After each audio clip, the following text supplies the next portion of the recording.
आणि आता पाहूयात पुणे जिल्ह्यातील टॉप 9 बातम्या। पुणे शहरात मतदानाच्या दिवशी कडक पोलीस बंदोबस्त तैनात करण्यात येणार। 600 पोलीस अधिकाऱ्यांसह 6800 पोलीस कर्मचारी आणि गृहरक्षक दलाचे 1500 जवान बंदोबस्तात तैनात राहणार। पुणे जिल्ह्यात मतदारांच्या सेवेसाठी 40,000 अधिकाऱ्यांचा ताफा।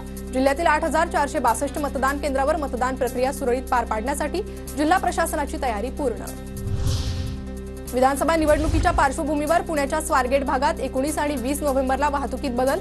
गणेश कला क्रीडा रंगमंच येथून मतपेट्या आणि साहित्य पीएमपीएमएल बसने मतदान केंद्राच्या ठिकाणी वितरित केलं जाणार।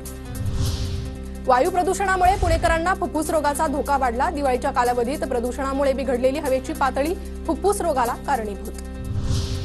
चिंचवड मतदारसंघात 564 मतदान केंद्रांसाठी 1353 बॅलेट युनिट। उद्या मतदानासाठी प्रशासकीय यंत्रणेकडून कडक बंदोबस्त। पुण्यातील मतदान केंद्राजवळच वाहन तळाची सुविधा। जिल्हाधिकारी डॉक्टर सुहास दिवसे यांची माहिती। मावळ मतदारसंघात 402 केंद्रांसाठी 2500 कर्मचारी सज्ज। मतदारसंघातील मतदानाची तयारी पूर्ण।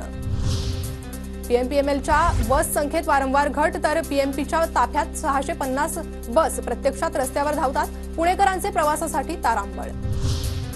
थंडीनं पुणेकर गारठले। पारा 2 अंशांपर्यंत घसरला। पुण्यातील किमान तापमान 4 ते 6 अंशांनी घटलं।